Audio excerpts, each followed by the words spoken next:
अस्सलाम वालेकुम ख़वातीन हज़रात, मैं हूँ इसरार अहमद कसाना। वो एक इकबाल का शेर है कि गैरत है बड़ी चीज़ जहाने तगो दो में, पहनाती है दरवेश को ताजे सरे दारा। तो ये सेल्फ एक्सप्लेनेटरी है, आप समझते हैं इसको, लेकिन गैरत बहुत बड़ी चीज़ होती है और ख़ास तौर पे कौमी गैरत तो सबसे बड़ी चीज़ है कि जिसमें कौमी गैरत अगर नहीं है, तो कुछ भी नहीं है। तो बिलावल साहब का जो दौरा है उसकी बाज़गश्त अभी भी जारी है। मैं आज भी देख रहा था इंडियन मीडिया भी और दूसरी जगहों पे भी, अभी तक उसकी बाज़गश्त जो है वो वहाँ पे फ़ील की जा रही है। उसका भी थोड़ा-सा तज्ज़िया करने की कोशिश करेंगे और साथ-साथ हम ये देख रहे हैं कि जो बिलावल साहब का दौरा था, इसमें क्या गलत हुआ और क्या सही था? और फिर बिलावल साहब से कुछ चीज़ें जो मिस हुई हैं, वो भी ज़रा आज डिस्कस करेंगे। और साथ-साथ इंतखाबात का जो डोल है, वो अभी तक नहीं डाला गया, वो किधर जाएगा? और ये जो सुप्रीम कोर्ट वाला ऊँट है, ये किस करवट बैठेगा? इसका भी त तज़िया करेंगे। अब सूबाई बजट जो हैं, उनका भी ज़रा एक क्वेश्चन है कि सूबाई बजट कैसे बनेंगे? दोनों असेंबलियाँ डिसॉल्व हो चुकी हुई हैं, वो बजट कैसे बनेंगे? और जो निगरान हुकूमतें हैं, वो कैसे बनाएँगी? और साथ-साथ हम ये भी देख रहे हैं कि मसला जो है वो सूबाई है और जो ज़िद है, वो मरकज़ी हुकूमत की है। ये क्या काहे का मामला है? इसका भी ज़रा चेक करने की कोशिश करेंगे और फिर हम देख रहे हैं कि सुप्रीम कोर्ट में हमें मज़ीद कुछ जो इंतशार है वो नज़र आ रहा है और 2 जज जो हैं, वो काफ़ी मोहतात हमें नज़र आ रहे हैं और साथ ही हमने देखा कि आज एक बहुत ज़बरदस्त रैली जो है, इमरान खान साहब की दावत पे निकली और इसका क्या इम्पैक्ट पड़ेगा और ख़ास तौर पे अदालती सतह के ऊपर इसका क्या इम्पैक्ट पड़ेगा और एक और चीज़ जो है वो बड़ी इंपॉर्टेंट है कि ब्यूरोक्रेट्स जो हैं, यानी ब्यूरोक्रेसी हमारी जो पाकिस्तान की है, वो किसके साथ है? और फिर मोस्ट इम्पोर्टेंटली एक जो बंदा है, और वो जिसको चीफ इलेक्शन कमिश्नर कहते हैं, वो हुकूमत की इतनी चापलूसी क्यों कर रहे हैं? क्यों खुशामद कर रहे हैं? क्या उनका मसला है? इन तमाम चीज़ों को ज़ेर बहस लाने के लिए हमारे साथ मौजूद हैं सीनियर सहाफ़ी हमारे भाई जनाब शोएब मरगूब साहब। अस्सलाम वालेकुम शोएब भाई। वालेकुम अस्सलाम सर, कैसे हैं आप? वो मैं असल में आपको जब बड़ा भाई कहता हूँ ना, तो वो मुझे कुछ लोगों ने कमेंट्स में ये कहा कि आप बड़ा क्यों कहते हैं उनको? तो मैं अब आपको बड़ा नहीं कहूँगा, मैं आपको भाई कहूँगा। वो कहते हैं कि उनकी उम्र इतनी है कि उनको आप बड़ा कहें। मैंने कहा ठीक है जी, हम सिर्फ़ भाई कहेंगे। तो बहुत-बहुत शुक्रिया शोएब भाई। अच्छा, अब ये चलो ज़रा जी, मुझे जो लोगों बताएँ। की मेहरबानी से उन्होंने मुझे बराबर का समझ लिया, ये तो बड़ी हाँ। मेहरबानी है उनकी। जी, नहीं, नहीं, आप हैं जी, आप शुक्रिया।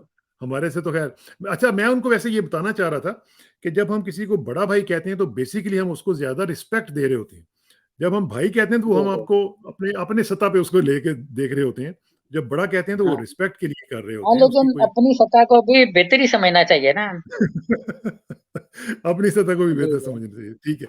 अच्छा जी, जी, ज़रा आ जी। जाएँ बिलावल साहब का जो दौरा-ए भारत था, उसमें हमने देखा कि बहुत ब्रूहाहा जो है वो हमने महसूस किया, वहाँ पे भी शोर-ओ-गुव्वा हुआ और जिस तरीके से शोएब भाई उनके जो फॉरेन मिनिस्टर हैं, हम उसकी दौरे की तो बात करते हैं, लेकिन जो रिएक्शन हमने देखा है जो इंडियन फॉरेन मिनिस्टर का, पता नहीं आप एग्री करेंगे कि नहीं, लेकिन मुझे तो वो बहुत ही कमीनगी की हद तक लगा कि एक आदमी, एक कॉन्फ्रेंस आपके यहाँ हो रही है, आप उसके मेज़बान हैं और आपको इतना नहीं अंदाज़ा कि मेज़बानी के फ़राइज़ क्या होते हैं। आपने उनके साथ अच्छी तरह मुसाफ़ा नहीं किया, आपने उनको रिस्पेक्ट नहीं दी। आप अपने मेहमानों को क्या, आप मेहमानों को तो ये भारतीय कल्चर में खुदा कहा जाता है। तो वहाँ पे खुदा के साथ जो उन्होंने किया है, वो आप देख लें। What is your take on it? शुक्रिया। देखें, मेहमानों के साथ भारतीय कल्चर का आपने ज़िक्र किया ना, वो बिल्कुल ठीक है। इस वक़्त इंडिया में भारतीय कल्चर जो वो तो खत्म हो चुका है, वहाँ पे तो हिंदुत्व कल्चर है, हुँ, जिसमें मेहमानों को मार दिया जाता है। आप मणिपुर में देख लें, वहाँ पे क्या हो रहा है, कोई 12-13 चर्चिज़ को जला दिया गया है। तो वो जो मेहमान का कल्चर है, वो तो वहाँ पे है नहीं है। वो वहाँ पे घुसपैठिए हैं, दरअंदाज़ हैं, या वो उनके मज़हब को तब्दील कर रहे हैं, या वो उनकी रियासत पे कब्ज़ा करना चाहते हैं, चाहे वो 2% 2.3% मसीही क्यों ना हो, तो या 14-15% मुसलमान क्यों ना हो, जो 81% हिंदुओं पे काबिज़ हो जाएँगे, ये उनका ख़्याल है। अब इस खौफ़ से जो उसके अंदर बैठा हुआ है, उस पे वो हर एक को आँखें दिखाना चाह रहे हैं और बढ़-चढ़ के वो कमीनगी दिखा रहे हैं, जो आपने कहा। अब मैं थोड़ा-सा देखें, हर चीज़ की, हर शख्स की एक शख्सियत होती है। जयशंकर साहब जो हैं, ये बहुत पुराने सिफ़ारतकार हैं और इनको नरेंद्र मोदी 2019 में ला इसलिए थे कि उनको ज़रूरत थी एक हिंदुत्व वज़ीर ख़ारिजा की। सुषमा स्वराज जो है वो बेहतर वज़ीर ख़ारिजा थी इनके मुकाबले में, एक्सटर्नल अफ़ेयर्स को बेहतर चला रही थी। क्योंकि वो हिंदुत्व की पैरोकार नहीं थी। तो फिर उनके ऐसे हालात पैदा किए गए कि उनको वज़ारत से अलग होना पड़ा और उनकी जगह पे फिर इनको लाने के लिए तैयारियाँ पहले से कर ली गई थी। अगर वो ना भी होती अलग तो उनको बरतरफ कर दिया जाता बड़े तरीके से। तो इनको लाने का अब वर्ल्ड वाइड जो इम्पैक्ट हुआ है इनकी कमीनगी का जो आपने ज़िक्र किया वो पूरी दुनिया में जारी है। हमें नज़र नहीं आ रहा, हमारा मीडिया ये कह रहा है कि मणिपुर में तसादुम हो रहा है, कत्लेआम हो रहा है ईसाइयों का और दीगर लोगों का, तो इंटरनेशनल मीडिया में क्यों नहीं है? इंटरनेशनल मीडिया में बहुत ज़्यादा है, हमें नज़र नहीं आ रहा क्योंकि हम देख नहीं रहे। तो नेहा राठौर एक इंडियन गुलकार हैं भोजपुरी, उनसे किसी ने सवाल किया कि आपने जब बिहार में कांड जिसको कहते हैं एक मसला पैदा हुआ तो आपने उस पे तो नहीं किया, आप यूपी के पीछे क्यों पड़ी हुई हैं? तो उन्होंने जवाब दिया कि आप जो साफ़ी लोग हैं वो मुँह उठा के आ जाते हैं, तैयारी तो करते कोई नहीं है। अगर आप कुछ थोड़ा-सा पढ़ लें तो मैंने बिहार पे भी लिखा गाना। तो उसी तरीके से अगर हमारा मीडिया ये देख ले कि हमा इंटरनेशनल मीडिया क्या कह रहा है तो उसको पता लगे कि मणिपुर के तसादुम पे बहुत कुछ छप रहा है इंडिया में। तो और दूसरा ये कि जो एक्सटर्नल अफेयर के मिनिस्टर अपना हिंदुत्व एक्सपोर्ट कर रहे हैं, उससे अमेरिका में भी रिएक्शन हुआ, उसके ऑस्ट्रेलिया में भी रिएक्शन हुआ और इस वक़्त अगर ये लोग पढ़ते हो फॉरेन पॉलिसी और फॉरेन अफेयर्स के जो मैगज़ीन है ना, वो बड़ा कुछ लिख रहे हैं इंडिया के बारे में। रोज़ाना ही तकरीबन मैं फॉरेन पॉलिसी का एक ऐसा आर्टिकल पढ़ता हूँ जिसमें उन्होंने इंडिया में जो अक्सरियत और अक्सरियतों की हुँ, जो खारजा पॉलिसी है, उसकी जो दाखिला हाँ, पॉलिसी है, उसको बड़े तरीके से वो टॉन्ट कर रहे हैं। हम पढ़ते नहीं हैं तो हमें लगता है कि दुनिया में कुछ हो नहीं रहा। तो ये जो एक्सटर्नल अफेयर के मिनिस्टर हैं, इनसे अगर ये कमीनगी ना करते तो मुझे हैरत होती कि क्यों नहीं की? क्योंकि क्यों वो नहीं ये की? कर रहे हैं। हाँ, अच्छा, हुँ, ये सारे ठीक इंडिया का कल्चर बन रहा है कि कमीनियाँ करो और फिर नतीजे देखो। फिर अच्छा, नतीजे अब देखो। वहाँ पे जो हुँ, आपने शुरू में कहा कि हमारे वज़ीर ख़ारिजा से गलती क्या हुई? हाँ, देखिए, जाना मेरी नज़र में बिल्कुल दुरुस्त था क्योंकि वहाँ जाके उनको कहना, ये बताना कि आपके यहाँ, वरना वो एक सोलो फ्लाइट कर रहे थे मुख्तलिफ इजलासों हुँ, में कि टेररिज़्म क्रॉस बॉर्डर टेररिज़्म हो रहा है। उसको इंडिया में बैठ के 5 बड़ों के सामने नेगेट करना बहुत ज़रूरी था। अगर उसको नेगेट ना किया जाता तो ये एक बिल्कुल फ्री फॉर ऑल हो जाता और इंडिया का जो एक बयानिया है वो पूरी दुनिया में मज़ीद फैल जाता। तो बड़ा ज़रूरी था कि चाइना को भी सपोर्ट देते क्योंकि इंडिया यूनाइटेड नेशन में चाइना को भी कॉर्नर करने की कोशिश कर रहा है कि वो पाकिस्तान को सपोर्ट कर रहा है क्रॉस बॉर्डर टेररिज्म के हवाले से। तो इसलिए उनका जाना मेरी नज़र में तो 100% सही था। अब मसला ये पैदा हो गया कि ये वहाँ से तैयारी तो करके गए कि जी कुलभूषण को इन्होंने स्टेट टेररिस्ट का और स्टेट की डायरेक्ट मुदाखलत की बिल्कुल सही इन्होंने उसको प्ले प्ले किया मामले को। इन्होंने जो वहाँ पे मामला उठाया ट्रेन का जो आग लगी एक अमृतसर को में से जाने हुँ, वाली ट्रेन को ये हुँ, अपना समझौता समझौता एक्सप्रेस समझौता को, हुँ, तो उसके जो लोग थे उनको वहाँ पे दम करना चाहिए था कि आपने सिमी पे पाबंदी लगाई, हालाँकि उसकी जो बानी है वो अमेरिका में लेक्चरर हैं, अब हाँ, प्रोफ़ेसर हो गए हाँ, होंगे।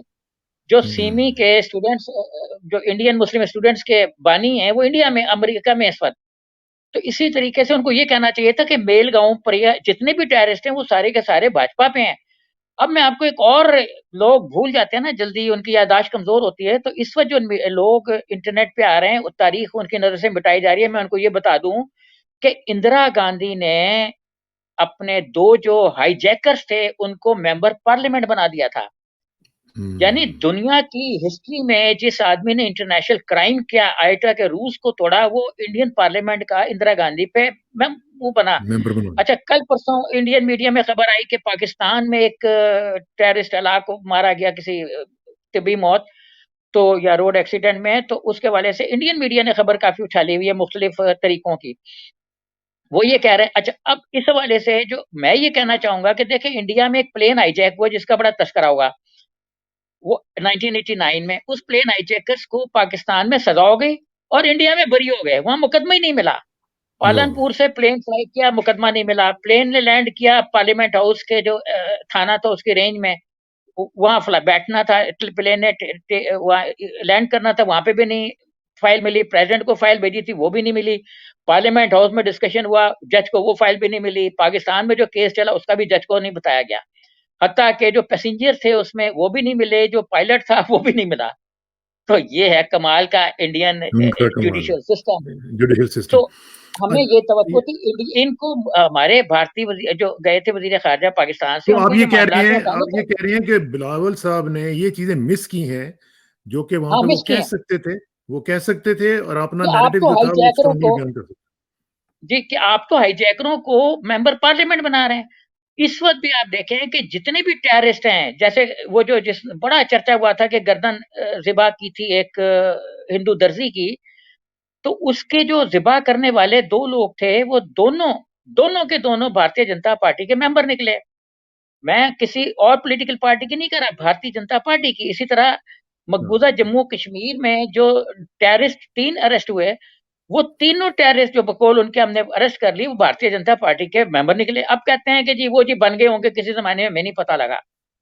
तो हुँ, कमाल बात करते हैं ये कि असल में इनकी पूरी हिस्ट्री ये है कि ये टेररिज़्म को सपोर्ट करते हैं। अभी भी अगर आप देखें पाकिस्तान में डिस्कस नहीं हो रहा, हम लोग पढ़ते नहीं हैं। तो आप देखें कि भारतीय जनता पार्टी को बड़ी आग लगी हुई है क्योंकि कांग्रेस ने जो कर्नाटक में इलेक्शन हो रहे हैं, 2-3 दिन में उनके इलेक्शन होंगे और रिज़ल्ट उनका 4-5 दिनों में मज़ीद आएगा। तो उसमें उन्होंने अपना कांग्रेस ने अपने मैनिफेस्टो में ये लिखा है कि हम कर्नाटक में बरसर-ए-इक़्तिदार आते ही बजरंग दल पे पाबंदी लगा देंगे, ये टेररिस्ट पार्टी है। हाँ, अच्छा, इसके साथ ही फिर जो उनकी दूसरी रियासतों में गवर्नमेंट्स थी जैसे मध्य अपना उसमें अपना ये राजस्थान में, तो इन हुकूमतों ने भी कह दिया कि हम भी पाबंदी लगा देंगे। अब हम इस चीज़ को इतनी शिद्दत के साथ लेके नहीं चले। तो ये चीज़ें हमारे वज़ीर ख़ारिजा को वहाँ पे पूरी ताकत के साथ उठानी चाहिए थी और इसके अलावा जैसे मेल गो वहाँ पे परगिया ठाकुर हैं, बहुत बोलती हैं मुस्लिम मामलात में। उनको उनकी जिस पे वो ईमान रखते हैं, अपनी जो इन्वेस्टिगेशन एजेंसी है एनआईए, उसने उसको टेररिस्ट डिक्लेयर किया है। उसी हाँ, तरीके से जो उनके कोई पादरी-पुदरी हैं, ब पादरी मीन्स के जो उनके संत हैं, वो हाँ, टेररिस्ट डिक्लेयर हुए हुए हैं। अच्छा, तो अब ये मामलात अगर ये वहाँ पे उठाते अब मैं एक और थोड़ा-सा वज़ाहत कर दूँ कि जब उन्होंने जयशंकर ने जो पाकिस्तान को टॉन्ट किया, वो बाद में किया इनकी तकरीर के। तो इनको भी चाहिए था कि वहाँ पे एयरपोर्ट पे एक डिस्कशन कॉल करते, प्रेस ब्रीफिंग बुलाते और वहाँ पे फिर ये या जो भी थे वहाँ पे फॉरेन ऑफिस के लोग, उन्हीं के साथ बैठ के बातचीत करके इंटेलिजेंस के तो लोग वहाँ फेरे होते हैं ना, मैसेज कन्वे करते हैं कि आप लोग तो ये हैं और ये वहाँ पे कह के आते हैं कि आप लोग ये हैं। लेकिन अब भी आपने वक़्त नहीं आपने इसका गुज़रा जवाब जो है ना, शोएब भाई, इसमें आपने अपना जवाब जो है वो दिया दिया है ना, कि आपने कहा कि लोग जी, पढ़ते नहीं हैं और जी, स्पेशली फॉरेन मिनिस्टर के लेवल का जो बंदा होता है, उसका तो एक बैकग्राउंड होना चाहिए जो कि पिछले 20-25 साल से एक लगातार उसका सिलसिला हो, उसको एक-एक चीज़ का जी, पता हो और उसको उसने वो जी, चीज़ें देखी भी हों, फिर जाके आपको पता होता है। जी, अब ये जो बच्चा है, ये जाके ठीक है, अंग्रेज़ी बोलनी तो आती है उसको, लेकिन अंग्रेज़ी बोलने का मकसद ये तो नहीं है कि आपको कंटेंट ना आता हो। असल में तो बात कंटेंट की होती है ना। कि आप बात जी, करने क्या जी, जा रहे हैं? आपकी आपकी अच्छा, फिर जो ब्रीफिंग हुई होगी, वो ब्रीफिंग उसको दी गई होगी, मुझे यकीन है कि हमारे फॉरेन ऑफिस में बड़े ज़बरदस्त किस्म के लोग भी मौजूद हैं। तो उन्होंने ब्रीफिंग दी जी, होगी, जी, लेकिन अब वो ज़ाहिर है कि एक बंदा इतना बिज़ी है, जो कि उधर से पार्टी भी चला रहा है, उसने सुप्रीम कोर्ट पे भी अटैक करना है, उसने पार्लियामेंट में भी जाके तकरीरें करनी है, साथ वो वज़ीर ख़ारिजा भी है। अब वो क्या-क्या करेगा? तो इसमें आप नहीं समझते कि कोई स्पेशलाइज़्ड किस्म का और स्पेशलिस्ट किस्म का जो वज़ीर ख़ारिजा है, वो हमारा होना चाहिए? जी सर, बिल्कुल, बहुत अच्छी बात आपने की। हमारा प्रॉब्लम ये है, देखें, आगा शाही तक जो है ना, अज़ीज़ अहमद तक हमारे फॉरेन मिनिस्टर्स जो हैं, वो बड़े जेन्युइन आते रहे। जनरल याकूब अली खान, वो भी अपना प्रोफ़ेशनल थे, उनका भी फॉरेन अफ़ेयर्स तक काफ़ी आगाही थी। तो इन लोगों ने के बाद जब लोग आना शुरू हुए, तो प्योर पॉलिटिकल थे। प्योर पॉलिटिकल की कोई स्टैंडिंग भी नहीं थी, कोई बातचीत भी नहीं थी, कोई मतलब उनका मेल-मिलाप भी नहीं था, इतना ज़्यादा एक्सपोज़र नहीं था फॉरेन पॉलिसी का। जयशंकर को देखें, इनका 38 इयर्स का एक्सपीरियंस है फॉरेन पॉलिसी का। तो इसको लाए इसलिए थे कि ये चाइना में भी रहे, इंडिया ने चाइना के साथ बहुत ज़्यादा मैन्यूवरिंग करनी है, जापान के साथ इनके बड़े रिलेशंस हैं, ये जापानी बोल भी सकते हैं। तो कई लैंग्वेजेज़ इनको आती हैं, हंगरी की लैंग्वेज भी बोल सकते हैं, हंगरियन लैंग्वेज के भी तो मतलब फॉरेन पॉलिसी के एक्सपर्ट उस शख्स को होना चाहिए जो लैंग्वेजेज़ पे अबूर रखता हो ताकि वो उसको प्योर फर्स्ट हैंड इन्फॉर्मेशन हो कि कौन क्या कह रहा है। बजाए इसके कि बीच बिल्कुल। में इंटरप्रेटर बैठा हो, वो आपको और बताए पता नहीं क्या बता दे। फुल टाइम हाँ, वज़ीर और ख़ारिजा फुल होना टाइम हो। चाहिए। हाँ, आप देखें कि हमारा वज़ीर ख़ारिजा मैं शायद पहले भी आपके एक प्रोग्राम में कहा होगा या शायद नहीं कहा होगा कि लोग यहाँ लोग हफ़्ते को जुमे को ग्राउंड होना शुरू होते हैं और हफ़्ते और इतवार को ग्राउंड होके हल्के में चले जाते हैं। आप देखें कि नरेंद्र मोदी या अमित शाह ये लोग कितने दिन अपने हल्के में जाते हैं। हमारे यहाँ तो प्राइम मिनिस्टर भी जुमे को शाम को कपड़े बदलना शुरू करता है कि कब मैं प्लेन हाँ, में टेक ऑफ करके जाती उम्रा का सफर बांधूं। हाँ, हाँ, बिल्कुल गलत है। फॉरेन पॉलिसी जो है वो 100% प्योर फॉरेन, एक तो केयर के हाथ में, उस पे कैरियर के डिप्लोमेट के हाथ में होनी चाहिए।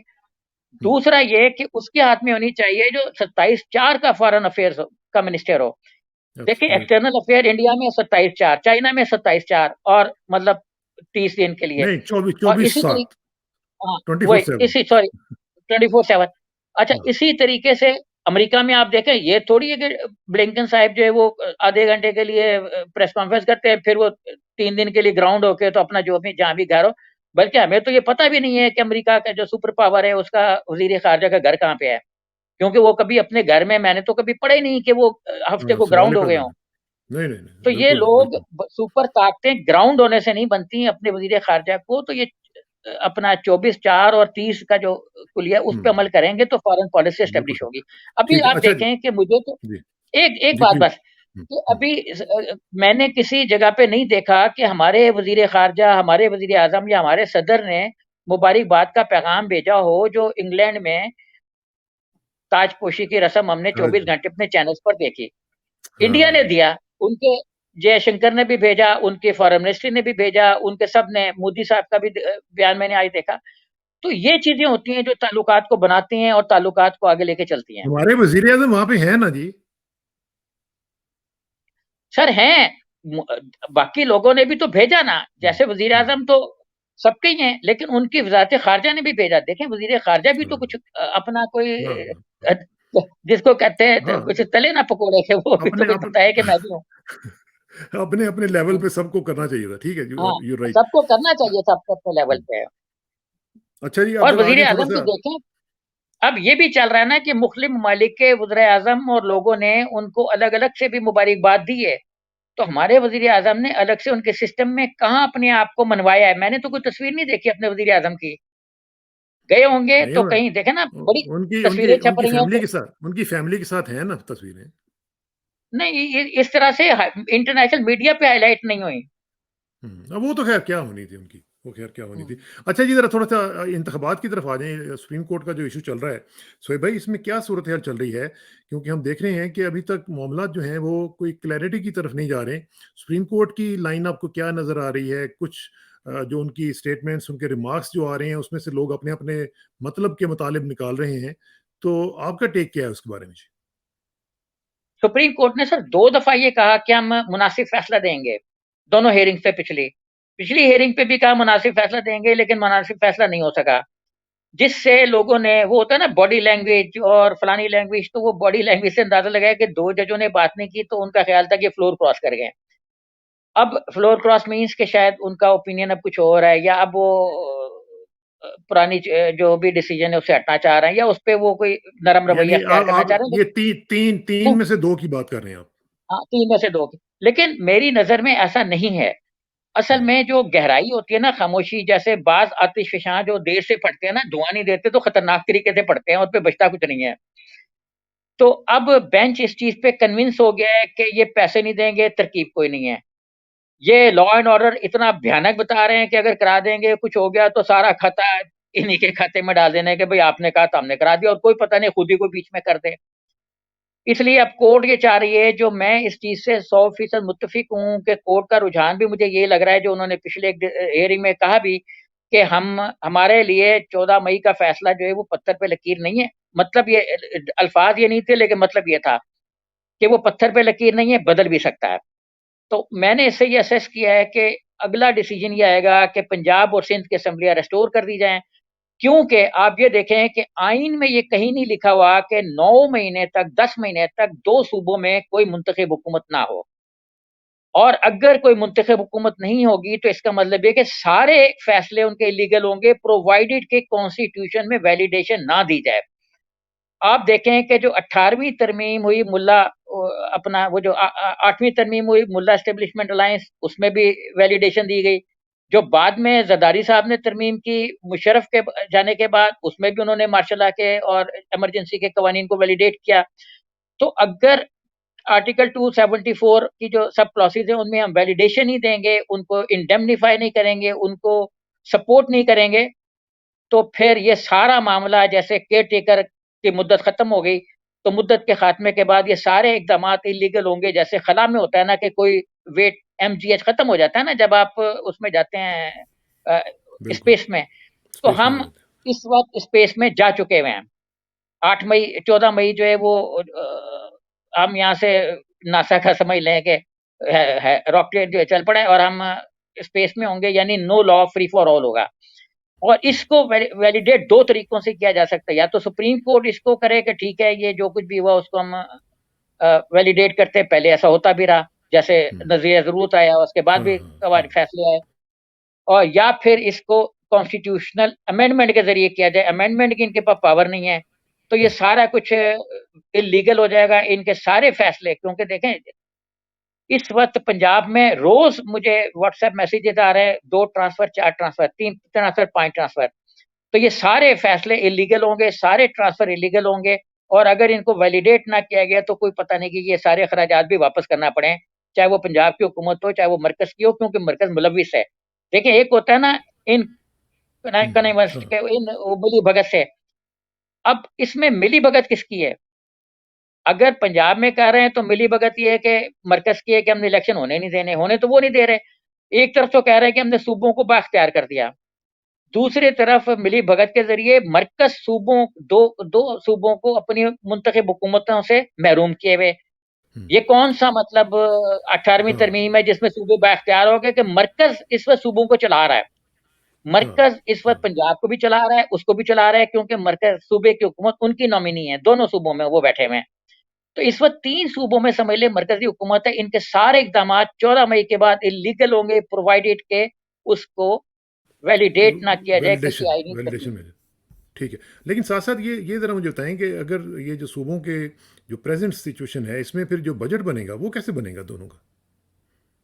बजट तो ना प्रेज़ेंट सिचुएशन में बन सकता है, ना मरकज़ में बन सकता है। देखिए, मरकज़ी हुकूमत 3 महीने का बजट दे, क्योंकि उसने अक्टूबर में तो इलेक्शन अनाउंस कर देने हैं, और जून में अगर वो आई है तो मैक्सिमम 3 महीने का बजट दे कि जी ठीक है, हम इसको कर देते हैं। अब मौजूदा जो केयरटेकर्स हैं पंजाब के और उसके केपीके के तो वाज़ेह तौर पे सीएम ने कह दिया कि हम 3 महीने के लिए बजट को एक्सटेंड कर रहे हैं, यानी ये बजट जो है इसको हम 3 महीने के लिए एक्सटेंड कर देंगे। पंजाब के चीफ मिनिस्टर ने अभी तक इस बारे में कोई बात नहीं की कि वो बजट को एक्सटेंड करेंगे या कोई नया बजट बनाएँगे, लेकिन पंजाब में कोई एक्टिविटी ऐसी है ही नहीं। अच्छा, मरकज़ ने अभी तक ये नहीं बताया कि वो सूबों को कितने फंड दे रहे हैं। उन्होंने अभी ये नहीं किया कि स्टेट ट्रांसफर्स कितने होंगे, मुख्तलिफ जो सेल्स टैक्स, इनकम टैक्स या फेडरल एक्साइज़ से पैसे पंजाब को मिलने, उनका वॉल्यूम क्या होगा? ये अभी तक मरकज़ ने पंजाब को नहीं बताया, ना मुश्तरका मुफ़ादात की काउंसिल का कोई इजलास हुआ। अब जब इजलास ही नहीं हुआ मुश्तरका मुफ़ादात की काउंसिल का, तो पंजाब की हुकूमत और केपीके की हुकूमत बजट कैसे बनाएगी? मुराद अली शाह साहब पिछले अदवारों में तो बहुत रोते थे कि सीसीआई का इजलास नहीं हुआ, सीसीआई का इजलास नहीं, इत्तेहादी राब्ता कमेटी का इजलास नहीं हुआ। भाई, कोई अगर खुफिया तौर पे इत्तेहादी राब्ता कमेटी का कोई इजलास हो गया या सीसीआई का कोई इजलास हो गया जिसमें शिरकत हो गई, तो मुझे नहीं मालूम, लेकिन मीडिया के ज़रिए से अभी तक ऐसे किसी इजलास की हमें तो कोई कोई इत्तला नहीं खबर मिली। नहीं। हुँ, इसलिए हुँ, ठीक। फेडरेशन ने भी जितने अखराजात किए हैं वो सारे इल्लीगल होंगे और हैं। और सूबे जो हुँ, बजट बनाएँगे और जो एक्सटेंशन देंगे, इसकी भी कॉन्स्टिट्यूशन में कोई गुंजाइश नहीं है। देखिए, फाइनेंस बिल में सूबों के और मरकज़ के कोई गुंजाइश नहीं है कि बजट को 3 महीने एक्सटेंड कर दिया जाए, लॉ बताएँ। देखें, इस वक़्त हमारे तारड़ साहब कौमी असेंबली के अंदर किसी 12 साल के बच्चे की तरह चीख-दाड़ कर रहे हैं कि कानून बताओ, शिक बताओ, सुप्रीम कोर्ट कह रही है शिक बताओ। इलेक्शन कमीशन जुर्रत तो देखें कि क्या पिद्दी का शोरबा। तो इलेक्शन कमीशन ने सुप्रीम कोर्ट को लिख दिया कि आप अपने फैसले को तब्दील करें, आपको इख्तियार नहीं है। और आपने तो पोज़ीशन मुझे चेंज की सर है, ये पहले पहले कुछ और कहते रहे हैं, पहले कुछ और हाँ, कहते रहे हैं और अब कुछ और कह रहे हैं। तो अब सर ये बताएँ, ये कानून बताएँ कि किस कानून के तहत ये बजट को 3 महीने के लिए एक्सटेंड करेंगे? सर, ये सारे लॉ, कानून सारे इल्लीगल होंगे, बिल्कुल ड्यू डेट निकलने के बाद। अगर ये सुप्रीम कोर्ट की 14 मई की तारीख को नहीं मान रहे, तो कॉन्स्टिट्यूशन में दी गई 90 दिन की जो मुद्दत है, वो स्टैंड करती है।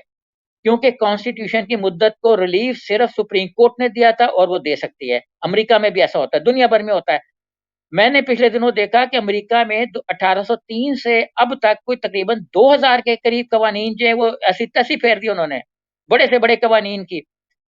तो और कुछ नहीं कहा और वहाँ पे भी जज जो है वो आपस में इख्तिलाफ राय हाँ, वो रखते हैं। दुनिया की करते हैं, बिल्कुल कौन सी बिल्कुल करते हैं। जुडिशरी है जिसमें इख्तिलाफ राय नहीं है? अच्छा देखें अच्छा अब सोहेब भाई, बड़े ज़रा अमेरिका थोड़ा सा आखिर में ज़रा मुझे ये बताएं कि ये जो जी, हुई है रैली जो हुई है, इमरान खान साहब की रैली जो हुई है, इसका इम्पैक्ट क्या पड़ेगा? और अदलिया का जो इस्तेहकाम है उसके बारे में भी इसके ऊपर आप समझते हैं कि कुछ इम्पैक्ट पड़ेगा?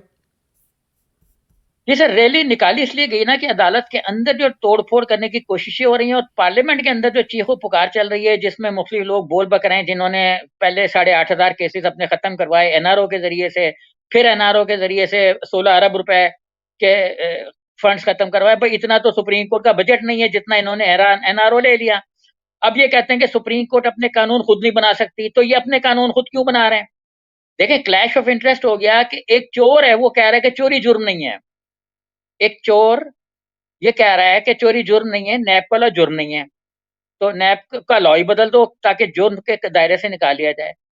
तो ये जो क्लैश ऑफ इंटरेस्ट पार्लियामेंट के अंदर हो रहा है, उसके लिए बड़ा ज़रूरी था कि स्ट्रीट पावर दिखाई जाए कि स्ट्रीट पावर जो है वो सपोर्ट करती है। क्योंकि तो मैं कैसा बार-बार कैसा ये कह रिएक्शन रहा था हूँ आज? कैसा रिएक्शन था? जी, बिल्कुल रिएक्शन बहुत ज़बरदस्त था और हुकूमत को पता लग गया, लोग हर देखें मैंने भी निकल के देखा लोग हर घर के बाहर एक होता है ना कि लोग जुलूस के अंदर होते हैं, जुलूस में थोड़े से होते हैं, बाकी बाहर घरों के अंदर होते हैं, कोई वेव नहीं कर रहा होता। तो अगर लोग छतों पे आके जुलूस को देखना शुरू हो जाएँ, वेव करना शुरू हो जाएँ, तो समझ लें कि हालात क्या हैं। हाँ अभी हाँ, आप सही बात। देखें मोदी की बड़ी वीडियो वायरल हो रही है कि वो कह रहा है कि जी मैं कर्नाटका में बड़ा जनाब हमने रोड शो किया है और उस पे चल रहा है कि रोड शो में लोग तो है ही नहीं। इसी तरीके से लोग होंगे तो सपोर्ट सुप्रीम कोर्ट को मिली है इसमें और ये एक्चुअली सुप्रीम कोर्ट को स्ट्रीट पावर उसके पीछे गई है और इससे ज़ाहिर है मेरे ख्याल में बड़ा पॉजिटिव इससे रिएक्शन इससे होगा। तकवीत मिलेगी चीफ जस्टिस साहब को? बिल्कुल, फैसला करने में कुछ ताकत बिल्कुल। मिलेगी उनको? देखिए फैसले तो वो कानून के मुताबिक ही करेंगे और मेरा ख्याल है कि इस मर्तबा जो एक हम मुहावरतन कहावतन कहते हैं ना कि इंसाफ हो चाहे आसमान ही क्यों ना गिर पड़े। तो इस दफ़ा इंसाफ होगा और मेरा ख्याल है कि शायद आसमान भी गिर पड़े। चले, अल्लाह खैर करे। सोहेब भाई, बहुत बहुत शुक्रिया, और इंशाल्लाह आपसे रब्ता रहेगा। और ये जो आपने आसमान गिराने वाली आखिर में बात की है, इसमें आपने मुझे डरा दिया है। दुआ ये है नहीं, कि नहीं, आसमान ना गिरे। आप तो आसमान गिरने से बहुत दूर हैं, वो तो पाकिस्तान में गिरेगा। नहीं, आसमान तो एक ही है ना, आसमान तो एक ही है। वो आपका उसका हमारा आसमान छोटा एक ही है। गिरेगा, छोटा गिरेगा, छोटा गिरेगा। चले, अल्लाह ताला खैर करे। बहुत बहुत शुक्रिया, और इंशाल्लाह आपसे रब्ता रहेगा। आखिर में दुआ कि मेरी इज़्ज़त के लिए काफ़ी है कि मैं तेरा ही बंदा हूँ, और मेरे फ़ख्र के लिए काफ़ी है जी, कि तू ही मेरा परवरदिगार है। तो बिल्कुल उसी जी तरह जिस तरह बिल्कुल, मैं चाहता हूँ, मुझे भी उसी तरह बना दे जिस तरह तू चाहता है। स्पुरदम जी बतोमाए बिल्कुल। खेशरा, तू हाँ। दानी हिसाब कम व बेशरा। मुझे इसरार किसाना को सोहेब मरगूब साहब के साथ इजाज़त दीजिए। जल्दी मुलाकात होगी इंशाल्लाह। अल्लाह हाफ़िज़।